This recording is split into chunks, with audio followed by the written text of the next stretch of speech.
would. Welcome to another episode of Otaku Don. I am the host with the most, aka Sleepy Melbourne, in the building. Just Charles is here. Hello. Chapter 127, Adventures in the Island of Mystery. And now I want you guys to take special note to the title of this chapter, because if you've paid attention to all the other chapters that have been titled Adventure In, those are the markers for the new arc starting. So we are officially in the...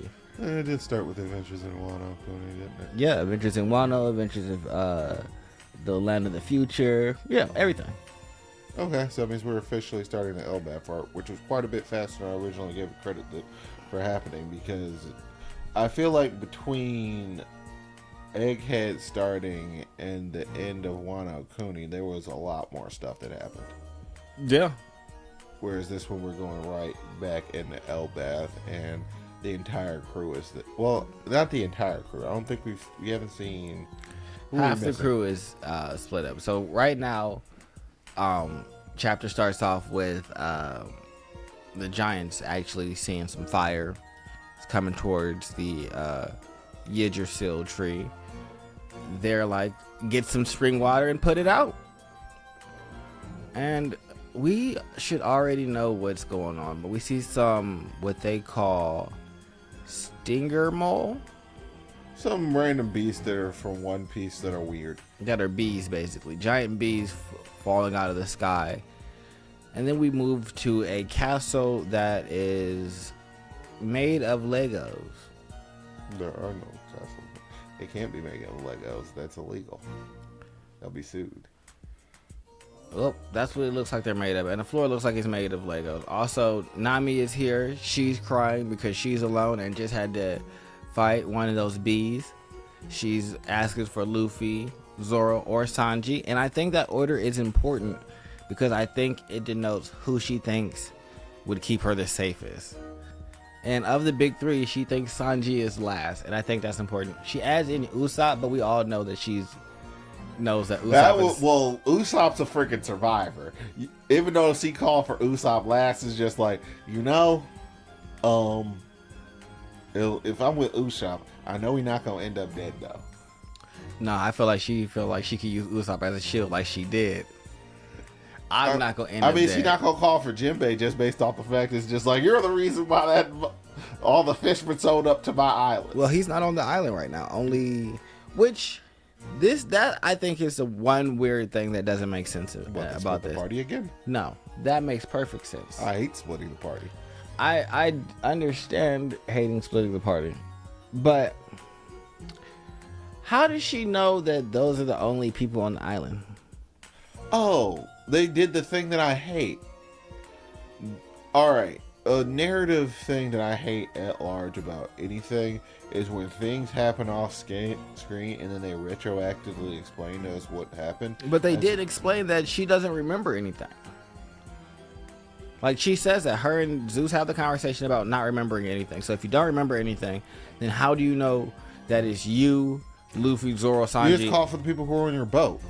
I mean, but then why did you throw in Usopp as the other person there instead of like Frankie or Brooks, two other people that I think are a little more competent than Usopp, if I'm just going to be honest? Because Usopp is a survivor. I mean, I guess. Usopp has Usopp ever made it out of any situation negative? He don't be getting wounded. Bad things don't be happening to him. Usopp just be coming out the other end like, man, no, that was stressful. Usopp's gotten beat up a couple times. He's gotten beaten up, but not in the way that everybody else does. That's fair, but everybody else fights harder opponents. He don't be going out there getting into slug matches with Baby 5 and doing weird stuff. And when Usopp does something, it is important. I don't know about all that. But we do see Nami running away from a hedgehog now, who she accidentally startled and is extremely angry at her. That hedgehog leads Nami to Usopp, who is being half eaten by a giant cat wearing a crown. She extends Zeus to take care of the hedgehog, shooting it with lightning.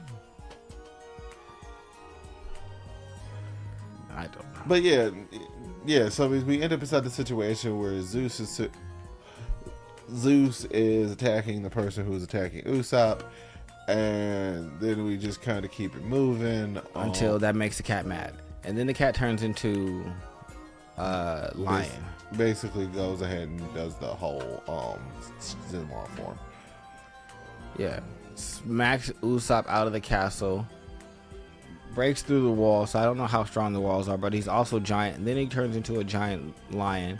He reminds me of the lions that are inside of Impel Down. Yeah, like that. He has that same face. I mean, but for the most part, this chapter is just them pulling together all the crew members. Yeah, but like I don't really like these types of we've done these types of introductions in One Piece before, if I remember correctly. I think I like it this time. If I'm not incorrect, every other time that the crew has been separated, it has been all of the main crew kind of split up. And what I mean by the main crew is Usopp, Nami, Zoro, Sanji, and Luffy are usually on different teams. Sometimes it's like Luffy and Nami, and then somebody else random, and then Zoro will be randomly by himself, and then Sanji will either be with Robin, or it'll be him and Nami, and Luffy will be with like Frankie and Chopper. But it's never the main crew all together. And I think that I like that Elbaf is starting with letting us know that no, these are going to be the ones that we focus on. We're going back to the original crew for this, and I think that's cool. I mean, they all have experience with the giants from Little Garden. Everything I guess like that. That's true. The people who actually had the initial exposure and the people who didn't. Also, I mean, Brooks obviously got there getting the last poneglyph, because apparently that's just what Brook does. That's his job. It's just like, what you doing? I'm the oldest person here. All right, I may act like a complete and total fool, but I know what the freaking mission is. Yeah. We are trying to escape. I mean, are you guys trying to escape? Escape ignorance. I guess. And learn the world. Segue you got there. Mm-hmm. But all we see at the end of this chapter is I think that's Sanji, Zoro, and Luffy attacking the lion with Ifrit Janbei, Gear 4 Elephant Gun, and then 3 Sword Style Kalshura Great Dragon. They also talk about how they're the ones that beat up the bees and ate this giant rabbit that the giants were talking about earlier. Because they're 3 giant menaces. Yeah, and so now I'm interested to see what happens next. I really like Luffy's design, like him having that giant hat. Luffy? Yeah, Viking Luffy looks really hard. So now we have, for the second team, we're gonna have Jinbei, Brooke, Frankie, Robin, and I think Chopper. So that means we're basically gonna have oh god, all the responsible people are on one side. Oh no. The only other responsible person here is Sanji, because if you remember, but he's running around with Nami, so that means he's gonna do some wildly reckless things. I mean, true, but he'll also like be the one that like make sure he slips into a room and unlocks something, or notices when something's going awry. That means it's very possible that the most responsible person is also going to leave. This is going to be team irresponsibility. Oh yeah, that's what I'm here for. It's just like, I'm here for their old school shenanigans. What'd you do? Are you in the middle of fighting Thor, Zoro? Yes, I am.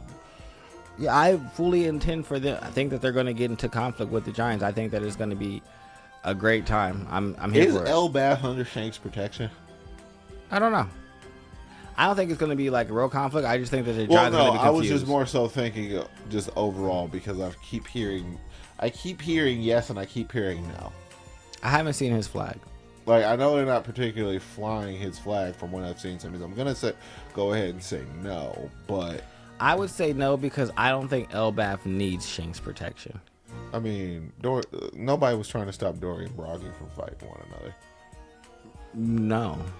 It's like, no, it's not like people be out here interceding when giants are doing things. It's just Yeah, like, no. what do you? Mother Carmel told them that they should just not steer clear. take giants prisoners and things like that, because that would unite all of the giants on Elbaf, and then they would have to deal with them as like a united force, and they don't want that.